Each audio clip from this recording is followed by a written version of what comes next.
The other night, I stood in my kitchen with the light over the sink still on, even though I wasn't doing anything. My phone was face down on the counter like it was tired too. The house felt quiet, but my chest didn't.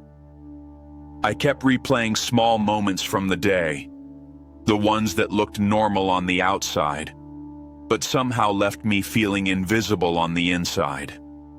It wasn't one big thing. It was the way someone talked over me like I wasn't finished. The way my effort got a quick nod, then the conversation moved on. The way I smiled anyway, because that's what you do when you don't want to seem sensitive. I kept telling myself it didn't matter, but my body was holding it like it mattered a lot. I tried to distract myself with little tasks. I rinsed a cup that wasn't even dirty. I wiped the counter twice. I opened the fridge and stared like there might be an answer behind the milk. It felt strange how heavy something so small could become. Like a pebble in your shoe that turns into a limp if you walk long enough without stopping. I wondered if I was being dramatic. Maybe they didn't mean anything by it. Maybe I'm just tired. Maybe I should be stronger by now. But even as I said those things in my mind, I felt a quiet sadness underneath them. Because what I really wanted wasn't applause. I just wanted to be seen like I mattered.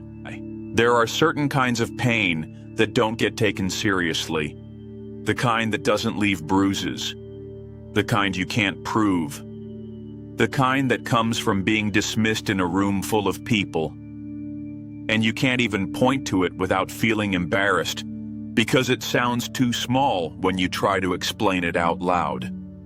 So you carry it privately. You keep moving. You keep showing up. You keep being the reliable one. And then at night, when everything slows down, you finally hear what your heart has been trying to say all day. Not in words exactly, more like a weight, a tightness, a quiet ache asking for somewhere safe to land. I sat down on the edge of the couch and let the silence stay. No music, no scrolling, just me and the soft hum of the refrigerator in the other room. It felt uncomfortable at first, like being alone with yourself is a kind of exposure. But I didn't run from it. I just stayed there, breathing slowly, letting the moment be honest. And in that stillness, something gentle happened. Not a loud shift, not a sudden change. Just a sense that I didn't have to defend my feelings anymore. Like I could stop arguing with my own heart. Like I could admit, quietly, that it hurt. That I felt overlooked. That I was tired of being treated like I was easy to ignore. Sometimes what hurts the most is the way people assume you're fine because you don't fall apart. They assume you don't need tenderness because you keep functioning. They assume you don't feel deeply because you don't make a scene. But there's a difference between being calm and being okay. And I think you know that difference very well. I leaned back and closed my eyes, and I imagined what it would feel like if someone could see the whole story. Not just the part you show, not just the version of you that gets things done, but the part that gets tired. The part that feels small when others act like you don't count. The part that keeps trying anyway, even when it's lonely. That's when I thought of Jesus, not as someone far away, not as a distant figure in a stained glass window, but as a presence that understands the quiet parts of being human. Not dramatic, not demanding, just steady. The kind of presence that doesn't interrupt you, doesn't correct you, doesn't tell you to toughen up. I don't think Jesus only notices the big moments. I think he notices the little ones that everyone else walks past. The glance that didn't include you. The joke that made you feel small. The way you kept your voice gentle even when you felt dismissed. The way you swallowed your words because you didn't want to be too much. I could almost sense him sitting with me in that quiet room, not rushing me, not fixing everything, just being near, like he wasn't disappointed in my feelings, like he wasn't annoyed by my softness, like he wasn't asking me to prove anything. Just a calm understanding, the kind that makes you feel safe enough to finally exhale. Because being dismissed can make you question your worth. It can make you wonder if you're forgettable. It can make you replay conversations and search for what you did wrong. But in that quiet, I felt something different settle in me. Not confidence, not a speech. Just a soft reminder that my value wasn't up for debate.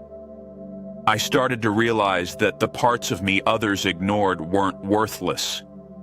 They were just unnoticed by people who were distracted, busy, or careless. And that doesn't make you invisible.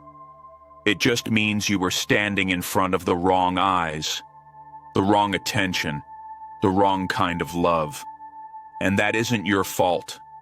Jesus feels like the opposite of dismissal.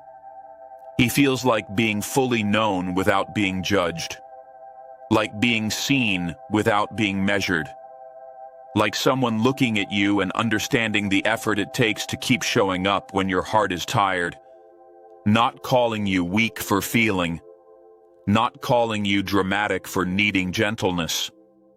And I don't mean that he makes life suddenly easy. I mean he makes you feel less alone inside it. Like you don't have to carry every moment in silence. Like your quiet pain is still real pain, and it matters.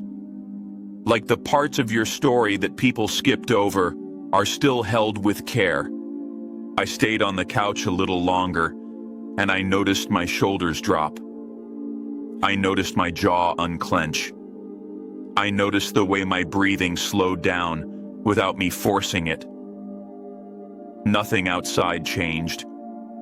The day still happened. People would still be people.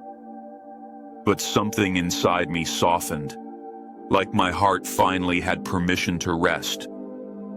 If you're listening tonight, and you've been carrying that same kind of heaviness, the kind nobody claps for, the kind nobody asks about, I want you to know this. You are not crazy for feeling it. You are not weak for noticing it. You are not too sensitive for wanting to be treated with care. Jesus sees what others dismissed. He sees the effort you hid. He sees the words you swallowed. He sees the way you kept your kindness even when you didn't feel protected. And he isn't standing over you with demands. He's near you with understanding. Quietly, gently, like a hand on your shoulder in the dark. So tonight, let your heart be honest without shame. Let the silence be a safe place instead of an empty one. You don't have to prove your pain is real for it to matter. You don't have to earn being seen. You are already seen, and you are not alone in the place where it hurts the most.